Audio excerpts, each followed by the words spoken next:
نحمدو ونصلی علی رسول الکریم اما بعد فاعوذ باللہ من الشیطان الرجیم بسم اللہ الرحمن الرحیم وعباد الرحمن الذین یمشون علی الارض ہونا وإذا خاطبهم الجاہلون قالوا سلاما صدق اللہ مولانا العظیم وقال اللہ تبارک وتعالی فی شان حبیبہ بسم اللہ الرحمن الرحیم ان اللہ وملائكته يصلون على النبي يا أيها الذين آمنوا صلوا عليه وسلموا تسليما اللهم صل على سيدنا ومولانا محمد وعلى آله وأصحابه أجمعين. سامعین، آپ اور ہم سب یہاں آج اکٹھے ہوئے ہیں بڑے محبت اور پیار سے. آپ سب کو دیکھ کر، آپ سب سے مل کر بہت مسرت اور خوشی محسوس ہو رہی ہے. اور آپ دوستوں کی طرف سے بے شمار مرتبہ اس ناچیز کو یاد دہانی کرائی گئی کہ آپ آئیں. مجھے کہا گیا کہ آپ آئیں. اللہ تعالیٰ کو شاید آج ہی منظور تھا کہ یہاں آنا اور اس طرح کی محفل کا انعقاد وہ آج ہو گیا. تو جو اللہ تعالیٰ چاہتا ہے وہی ہوتا ہے. بے شمار مرتبہ ہم ارادے کرتے ہیں اور کوشش بھی کرتے ہیں، اپنی توانائی بھی صرف کرتے ہیں، لیکن وہ کام ہو نہیں پاتا. اور بعض اوقات ہم صرف ارادہ کرتے ہیں، کوئی زیادہ کوشش نہیں ہوتی اور وہ کام ہو جاتا ہے. تو ہمیں نیت اور عمل کا حکم دیا گیا ہے کہ نیت باندھو، اور پھر کہا گیا ہے کہ کوشش کرو. اور یہ نہیں ہمیں کہا گیا ہے اللہ تعالیٰ کی طرف سے کہ تمہیں رزلٹ ایسا ملے گا یا ویسا ملے گا. ہمیں کہا گیا ہے کہ نیت کرو اور ٹھیک نیت کرو، درست نیت کرو، جو کہ بڑا کٹھن کام ہے. ہم کہتے ہیں کہ ہم دین سیکھ گئے، ہم نے کتابیں پڑھ لی ہیں، ہم نے مسائل یاد کر لیے ہیں، ہم دین سیکھ گئے، ہم اسلام سیکھ گئے ہیں، ہمیں ایمان مل گیا ہے. تو اب ہم مکمل مسلمان مومن بن چکے ہیں. لیکن ذرا اندازہ کیجئے کہ جس کام کو ہم سمجھتے ہیں کہ جان گئے، اس کی ابتدا ہوتی ہے نیت سے، ارادے سے، اور اس کے بعد باری آتی ہے عمل کی. اب نیت ہمارے کیسی ہونی چاہیے؟ وہ اللہ تبارک و تعالیٰ فرماتا ہے کہ نیت تمہاری ہونی چاہیے خالص، نیت تمہاری ہونی چاہیے درست. اب آپ ہی بتائیں کہ نیت کو درست رکھنا، ٹھیک رکھنا، جس طرح اللہ تعالیٰ چاہتا ہے، کتنا آسان ہے اور کتنا مشکل ہے. عمل کا نمبر بعد میں ہے. اگر ہماری نیت میں کوئی فطور ہے، کوئی خرابی ہے، تو بنیاد اس عمل کا خراب ہو گیا. اسادی کہتا ہے کہ جب دیوار آپ بناتے ہیں تو اس کی پہلی اینٹ رکھی جاتی ہے. اگر وہ پہلی اینٹ سیدھی رکھی جائے، بالکل درست، تو پھر اس دیوار کو آپ ستاروں تک لے جائیں، چاند تک لے جائیں، وہ دیوار سیدھی جائے گی. اگر پہلی اینٹ ٹیڑھی رکھی گئی ہے تو اس دیوار کو آپ بناتے جائیں، بھلے آپ اس کو ستاروں تک، سریا تک لے جائیں، وہ دیوار ٹیڑھی جائے گی. کیوں ٹیڑھی جائے گی؟ کیونکہ جو اس کی پہلی اینٹ رکھی گئی، جو اس کا بنیاد رکھا گیا تھا، وہ ٹھیک نہیں تھا، وہ ٹیڑھا تھا. ہم عمل کرتے ہیں، الحمدللہ، یہ اللہ تعالیٰ ہمیں اور توفیق دے. نمازیں پڑھتے ہیں، عبادتیں کرتے ہیں، خیراتیں کرتے ہیں، سخاوتیں کرتے ہیں، شادیاں کرتے ہیں، لیکن اس کے پیچھے ہماری نیت کیا ہوتی ہے؟ اب جو آیت کریمہ، وہ پہلا کام تو یہ ہو گیا. عمل کی باری بعد میں آتی ہے. اور مثال میں نے عرض کی کہ نیت کی مثال اس بنیاد میں رکھے جانے والے پہلے پتھر کی طرح ہے، پہلی اینٹ کی طرح ہے. اور آپ اور ہم یہاں جو اکٹھے ہوئے ہیں وہ اللہ کے لیے اکٹھے ہوئے ہیں. کس کے لیے اکٹھے ہوئے ہیں؟ اللہ تعالیٰ کے لیے. کیوں اکٹھے ہوئے ہیں؟ کوئی تو وجہ ہوگی نا. ہم کیوں کسی کے پاس چل کر جاتے ہیں؟ یا تو اس سے رشتہ داری ہوتی ہے، میرا بھائی ہے، میرا بھانجا ہے، میرا بھتیجا ہے، چچا زاد بھائی ہے. یا تو پھر اس کے ساتھ دوستی ہوتی ہے، میرا بیلی ہے، میرا سانجی ہے، میرا یار ہے. یا تو اس کے ساتھ کوئی مطلب ہوتا ہے، کوئی کام ہوتا ہے. اصل تو یہ چیز ہے. آج بھائی بھی بھائی کے پاس فضول میں نہیں جاتا، وہ اپنے کام کے لیے جاتا ہے.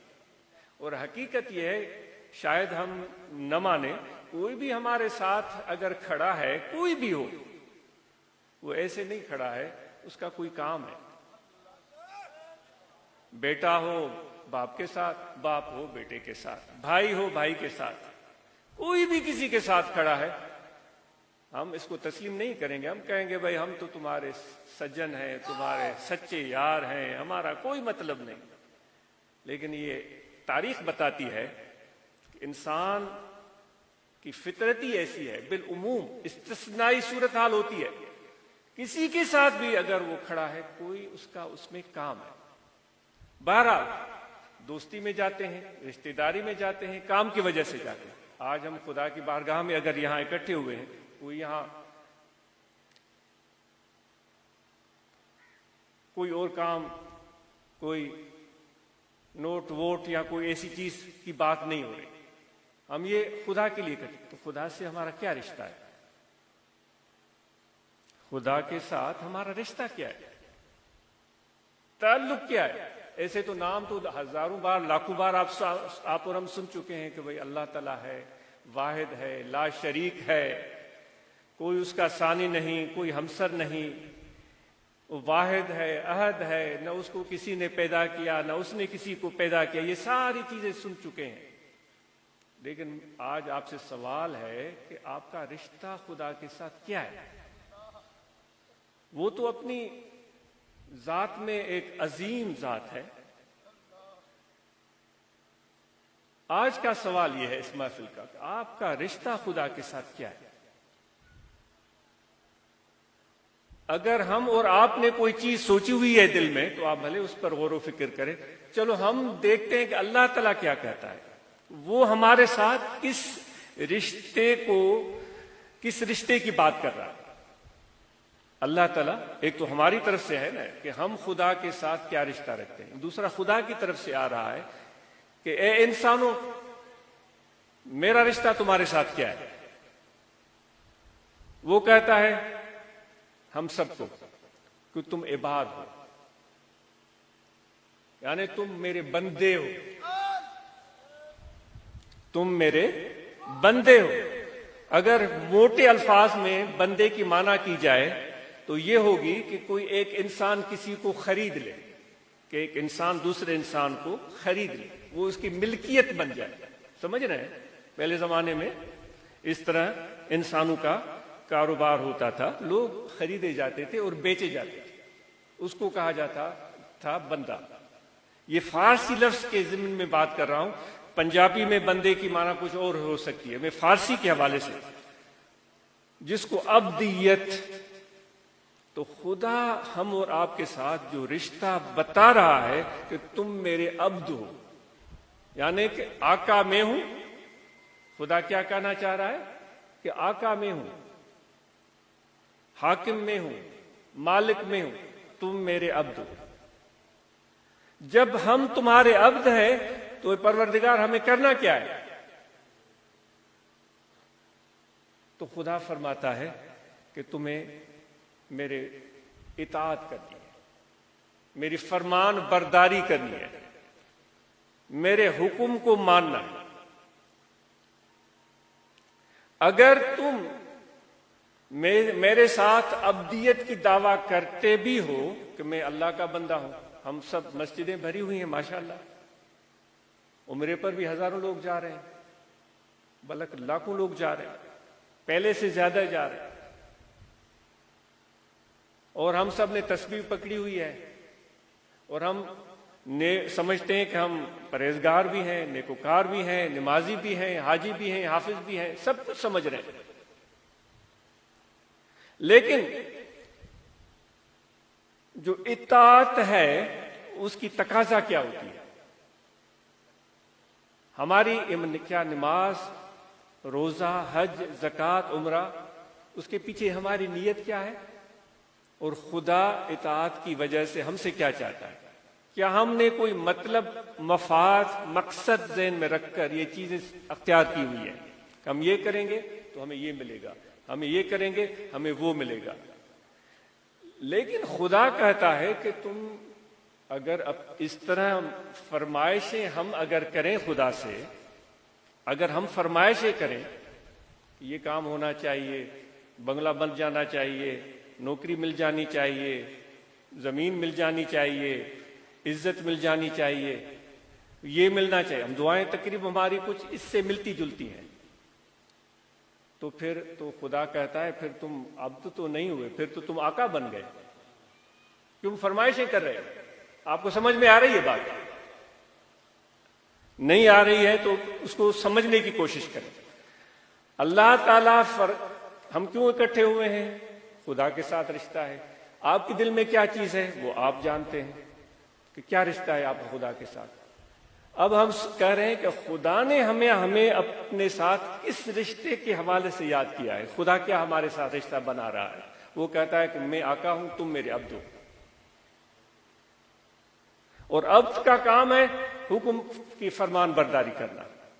ہم کہہ رہے ہیں کہ اللہ کے بندے ہیں، ہم کہہ رہے ہیں کہ عبد ہیں، لیکن جو ہماری دعائیں ہیں، جو ہماری عبادتیں ہیں، جو ہماری چیزیں ہیں، ان کے پیچھے جو نیت ہمارے ذہن میں ہے وہ اس چیز کو ثابت کرے گی کہ کیا واقعی ہم خدا کے عبد ہیں، یا ظاہری طور پر بندہ عبد ہونے کی دعویٰ کرتے ہیں، اندر میں ہم آقا ہیں۔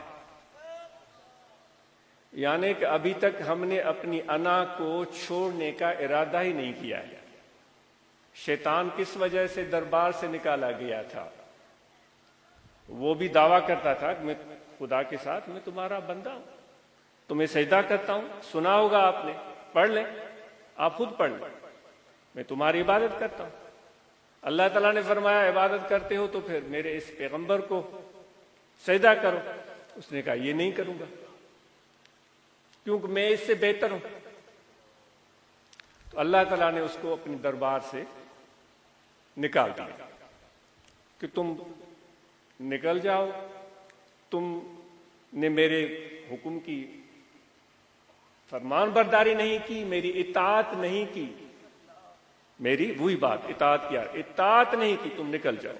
اور وہ آج تک آپ اور ہم سب اس سے پناہ مانگتے ہیں کہ شیطان سے مولے مولا ہمیں اپنی پناہ میں رکھنا۔ کہتے ہیں نہیں کہتے؟ جب قرآن مجید کی تلاوت شروع کرتے ہیں تو کہتے ہیں شیطان سے ہمیں میرے مولا اپنی پناہ میں رکھنا۔ حاجی جاتے ہیں تو وہ بھی ایک علامتی طور پر ایک پتھر مارتے ہیں، کہتے ہیں کہ یہ وہ شیطان جس نے خدا کے حکم عدولی کی تھی۔ آپ سے اور میں اپنے آپ سے سوال کرتا ہوں، خدا کہہ رہا ہے کہ تم میرے بندے ہو، جو شیطان کو کہا گیا تھا۔ ہم بھی کہہ رہے ہیں کہ ہم خدا کے بندے ہیں، لیکن ہماری نیت کیا کہہ رہی ہے؟ وہ چیز ہمیں اس جگہ پر کھڑا کرے گی کہ ہم کہاں کھڑے ہیں۔ وہ کہتے ہیں ایک شخص تھا، پہلے بھی یہ واقعہ عرض کرتا ہوں، اس لیے دوبارہ عرض کر رہا ہوں کہ جو بات آپ کو عرض کی جا رہی ہے وہ آپ سمجھ سکیں۔ ایک شخص تھا، اس نے ایک غلام، عبد کو غلام سمجھے، شاید پنجابی زبان میں آپ کو دشواری ہو، غلام۔ اس نے جا کر بازار سے ایک غلام خرید کر گھر لایا۔ یہ سعدی رحمت اللہ علیہ غالباً گلستان میں بیان کرتے ہیں۔ جب پہلی مرتبہ خرید کر کے لایا تو وہ پتہ نہیں کس دور دراز ملک سے بیچارے کو کسی فوج نے حملہ کر کے اس کو قیدی بنایا ہوگا، پھر اس کو غلام بنایا ہوگا، پھر اس کو بیچا ہوگا. وہ بکتا بکتا بکتا اس شخص کے پاس پہنچا تو اس نے سوچا اس کی دلجوئی کروں، تو اس نے اس غلام سے کہا کہ میرے غلام، وہ پیار جتلا رہا ہے، آقا پیار جتلا، تمہارا نام کیا ہے؟ تو غلام تھوڑی دیر کے لیے سوچتا رہا اور اپنی گردن نیچے کی اور ہاتھ باندھے اس نے کہا کہ اے میرے آقا، جس نام سے تو پکارے. تو اس کو تھوڑی تکلیف پہنچی کہ میں اسے پیار کر رہا ہوں اور یہ نام تک نہیں بتا رہا ہے. پھر اس نے دوسرا سوال کیا، اے میرے غلام، تمہیں کس رنگ کے کپڑے چاہیے؟ وہ تھوڑی دیر وہ غلام جس کو خرید کر لایا تھا سوچتا رہا. اس نے کہا، اے میرے آقا، جس رنگ کے کپڑے آپ کو پسند ہوں میرے لیے وہ مجھے قبول. اس کو اور تھوڑا غصہ آیا، یہ میرا چند روپیوں کے عوض خرید کر لایا ہوں، میں پیار کر رہا ہوں، یہ سیدھے منہ بات نہیں کر رہا ہے، نام بھی نہیں بتایا، کپڑے کی رنگ کہہ دیتا سفید لباس پسند ہے، کہہ دیتا مجھے لال لباس پسند ہے. تیسرا سوال اس نے کیا، اے میرے غلام، تمہیں کس طرح کا کھانا پسند ہے؟ اس نے پھر اپنی گردن جھکائی، ہاتھ باندھے، کہا، اے میرے آقا، جو کھانا آپ میرے لیے پسند کریں. تو آقا ناراض ہو گیا، تو 2 ٹکے کا غلام ہے، میں تجھ سے پوچھ رہا ہوں، تم مجھے سیدھے منہ جواب بھی نہیں دیتے، الٹی باتیں کر رہے ہو. تو اس غلام کی آنکھوں سے آنسو بہہ پڑے. اس نے کہا کہ اے میرے آقا، جب آپ میرے آقا ہیں اور میں آپ کا غلام ہوں تو مرضی آپ کی چلے گی، میری نہیں چلے گی. اگر میں اپنی مرضی پر عمل کرنا شروع کر دوں پھر میں غلام نہیں رہوں گا، اے میرے بھائی، ہم خدا کے بندے کہلواتے ہیں، لیکن ذرا سی آزمائش خدا کی طرف سے کیا آتی ہے، ذرا سی تکلیف کیا آتی ہے، ذرا سی پریشانی کیا آتی ہے، ہم ناراض ہو جاتے ہیں، ہم غصے میں آ جاتے ہیں.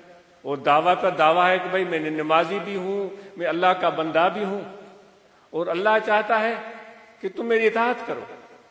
اور ہم یہ بھی کہتے ہیں کہ جو ہمیں اس دنیا میں مل رہا ہے وہ خدا کی طرف سے ہے، خوشی بھی اس کی طرف سے، غم بھی اس کی طرف سے، کامیابی اس کی طرف سے، ناکامی اس کی طرف سے، جو کچھ بھی مل رہا ہے وہ خدا کی طرف سے. اور ہم تو اس کو اپنی جھولی پھیلا کر قبول نہیں کر رہے. ہم کہہ رہے ہیں کہ یہ چیز چاہیے، وہ چیز نہیں چاہیے، یہ ہم لیں گے، وہ نہیں لیں گے. تو میرے دوست، جب خدا جو ہمارے ساتھ رشتہ جوڑ رہا ہے اطاعت کا، اس سے تو ہم کوسوں دور ہیں.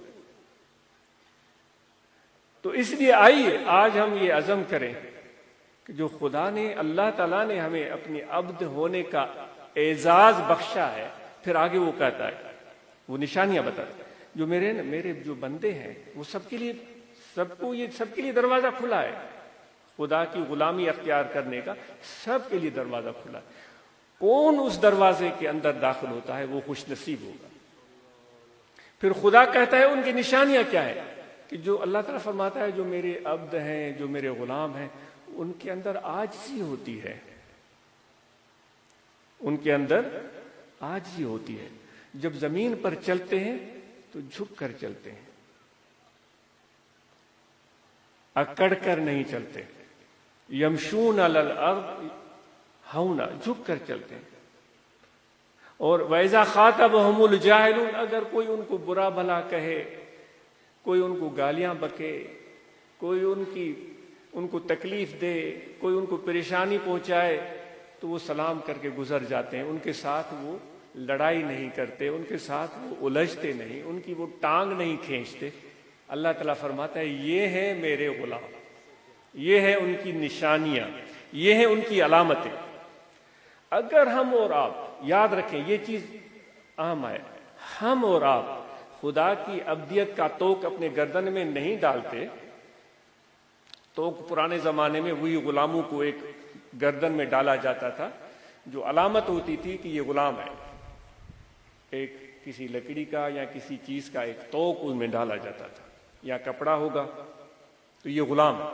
اگر اللہ تعالیٰ کی عبدیت کا توق اگر ہم گلے میں نہیں ڈالتے اور اپنی فخر اور انا کو ہم قائم رکھتے ہیں، جس میں ہم بڑے مشہور ہیں، اپنے فخر اور انا کو ہم قائم نہیں رکھتے اور ابدیت کی حقیقت کو سمجھ ہی نہیں پاتے، سجدوں پر سجدے بھی کیے، رکوع پر رکوع بھی کیے، عبادتوں پر عبادتیں بھی کیے، لیکن سمجھ میں نہیں آئی بات، تو یہ سمجھ نہیں آئی کہ خدا کے ابدیت کو دل سے قبول کر لیتے اور اس کی غلامی کو ہم سمجھ پاتے، وہ چیز ہمیں سمجھ نہیں آئی۔ اس لیے ہم ایسے ہی اکڑ کر چلتے رہے، انا پرست بنے رہے، خوددار، اور اپنی پرائیڈ پر ہم فخر کرتے رہے کہ میں چودھری، میں وڈیرا، میں یہ، میں وہ۔ تو پھر ایک دن ایسا آئے گا کہ کسی نالائق شخص کے خدمت میں ہمیں اپنی وہ انا قدموں میں ڈالنی پڑے گی، کسی نالائق شخص کے، کسی ایسی جگہ پر جو اس قابل ہی نہیں کہ تم اپنی انا کو وہاں قربان کرو، تم اپنے آپ کو اس کے حوالے کر دو۔ بھائی طریقت میں جو ہم راستہ اختیار کرتے ہیں، طریقت میں ہم مرشد پکڑتے ہیں، اس کو رہنما بناتے ہیں اور اس کے نقش قدم پر چلتے ہیں، در حقیقت یہ ہم اپنی پرائیڈ، اپنا فخر، اپنی انا اس پر قربان کرتے ہیں۔ اس لیے کہا جاتا ہے کہ ہر ایک کو ہاتھ میں ہاتھ دینا نہیں چاہیے، ہر ایک کے ہاتھ میں ہاتھ نہیں دینا چاہیے۔ اے بسا ابلیس آدم روئے ہست، پس بہر دستے نہ باید داد دست۔ بہت سارے لوگ ہم کہتے ہیں یہ ہمارا مسیحا ہوگا، یہ ہمارا رہنما ہوگا، یہ ہمارا، میں سیاسی باتیں نہیں کر رہا ہوں، میں طریقت کی باتیں عرض کر رہا ہوں۔ یہ ہمارا رہنما، یہ ہمیں سکھائے گا، یہ ہمیں انسان بنائے گا، یہ ہمیں جینا سکھائے گا۔ پھر کبھی اس کے پیچھے، کبھی اس کے پیچھے، کبھی اس کے پیچھے۔ وہ رومی صاحب کہتے ہیں کہ میرے بھائی انسانی شکل میں بے شمار رہتا ہے، تو حضرت محبوب سبحانی، غوث سمدانی، شیخ عبد القادر جیلانی، جن کا یہ ربیع الثانی مہینہ گزر رہا ہے، ان کے عرس منائے جا رہے ہیں، ہم ان کی تعلیمات کو یاد کرتے ہیں، ان کے ارشادات کو یاد کرتے ہیں۔ وہ بھی یہ فرماتے ہیں، بھائی دیکھو اگر میرے پاس آ رہے ہو تو پھر خالی ہو کر آ جاؤ۔ ہم خالی ہوتے ہی نہیں۔ خالی کس چیز سے ہو کر آؤ؟ اپنے علم سے، اپنی ذات سے، اپنی دولت سے، اپنے لقب سے، اپنے انا سے، خودداری سے، تکبر سے، ان سب سے خالی ہو کر آؤ۔ بالکل ایک اس بچے کی طرح جو اسکول میں پہلے دن جاتا ہے، اس کے ہاتھ میں ایک تختی ہوتی ہے، اس تختی پر کچھ بھی لکھا ہوا نہیں ہوتا، وہ تختی تمہارا دل ہے۔ تو اس طرح غوث اعظم رضی اللہ تعالیٰ نے اذا دخلت علی فادخل عریانا، آ جاؤ تو پھر خالی ہو کر آ جاؤ، بالکل، جو کہ بہت مشکل ہے۔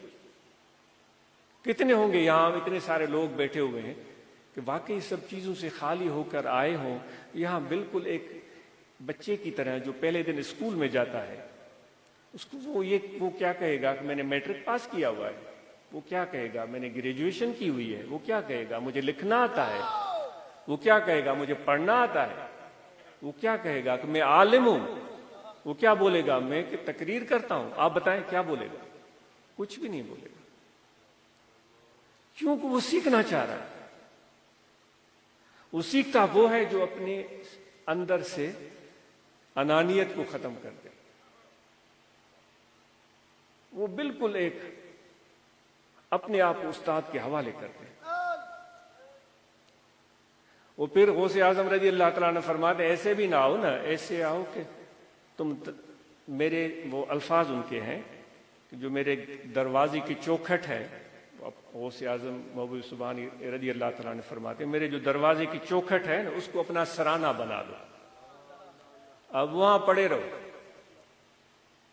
تو یہ طریقت کے حوالے سے گفتگو ہو رہی ہے۔ اگر طریقت کے ذریعے ہم سیکھنا چاہتے ہیں، کچھ بننا چاہتے ہیں، تو اس کے راستے کی بات ہو رہی ہے، پھر اللہ کی اطاعت کی بات ہو رہی تھی اور خدا کے جو مطیع ہیں ان کی بات ہو رہی تھی۔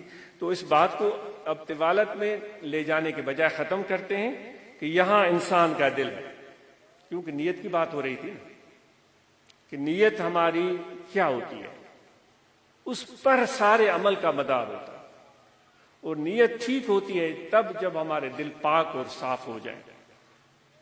تو تو یہاں انسان کا دل ہے، اس دل میں آپ توجہ رکھیں، کھڑے بیٹھے لیٹے سوئے جاگے وضو ہو یا نہ ہو، ہر وقت یہ توجہ رہے کہ دل ذکر کر رہا ہے اللہ اللہ اللہ اللہ اللہ اللہ اللہ۔ یہ نقش بندی سلسلے کا ذکر خفی ہے۔ اصل بات تو ہے مرشد سے محبت، یہ ہے بنیاد، اور اس کے ساتھ روحانی تعلق، اور پھر صحبت، اور اس کے ساتھ ذکر۔ ذکر اگر مرشد کی محبت کے بغیر ہو تو اس کا فائدہ ہوتا ہے، لیکن مکمل فائدہ نہیں ہوتا۔ پورا فائدہ تب ہوتا ہے جب مرشد کے ساتھ پکی محبت ہو اور ادب ہو اور عقیدت ہو، اور یہ سمجھے کہ یہاں سے مجھے فیض ملے گا، انہی کے سینے سے حضور علیہ الصلوۃ والسلام کا فیض ملے گا، انہی کی صحبت سے ہمیں رہنمائی اور راستہ ملے گا جو میری دنیا آخرت کی کامیابی کا ذریعہ ہے، اور پوری طرح یکسو ہو جائے اور تعلق قائم کر لے اور پھر ذکر کرے، تو اس کے قلب کو پاکی حاصل ہوتی ہے، اس کی سوچوں کو صفائی حاصل ہوتی ہے، اس کی نیت کو درستگی ملتی ہے۔ اس دنیا میں جو کچھ ہو رہا ہے اس کے پیچھے جو اللہ تبارک و تعالیٰ کی حکمت پوشیدہ ہے وہ اس کے سامنے کھلتی جاتی ہے۔ وہ بات بات پر وہ چیختا چلاتا نہیں ہے، شکوہ شکایت نہیں کرتا۔ وہ ہمارے سندھ کے بزرگ شاہ عبدالطیف بھٹائی رحمۃ اللہ علیہ فرماتے ہیں، اچو سورن واریوں کئیوں سور پچار، اے دردوں کے مارے ہوئے میرے دوستو۔ وہ سندھی کے اشعار ہیں، میں ترجمے کی کوشش کر رہا ہوں۔ وہ دردوں کے مارے ہوئے میرے دوستو، آؤ مل کر بیٹھتے ہیں، اپنے اپنے ان درد کو یاد کرتے ہیں، اپنے دردوں کو یاد کرتے ہیں۔ پھر کہتے ہیں کہ کسی کو درد کم ہے، کسی کو درد زیادہ ہے۔ وہ حضور نے بھی فرمایا ہے کہ دنیا جو ہے یہ تکلیف کی جگہ ہے۔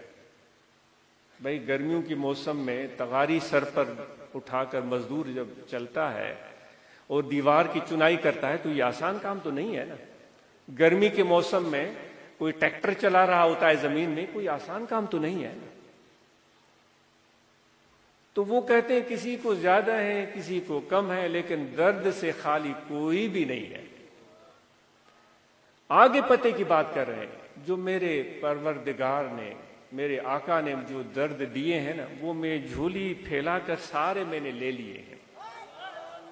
یہ ہے اطاعت، یہ ہے اطاعت، یعنی مجھے انکار نہیں ہے ان سے، مجھے ان سے پیار ہے۔ ان دردوں سے مجھے انکار نہیں ہے، مجھے ان دردوں سے پیار ہے۔